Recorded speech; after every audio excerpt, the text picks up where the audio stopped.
this point in time? Sana, huwag niya akong ipadala sa dahig. Yun lang naman, kahit sa court dito sa Pilipinas, pareho tayong Pilipino, Mr. President. Pareho tayong Pilipino, kung pwede lang. Kung meron akong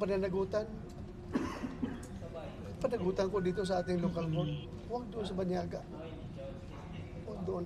Yun lang ang appeal ko sa kanya. Natatakot ba kayo, sir? Ah, Baka bigla kayong ganyan, damputin. Tao lang naman tayo.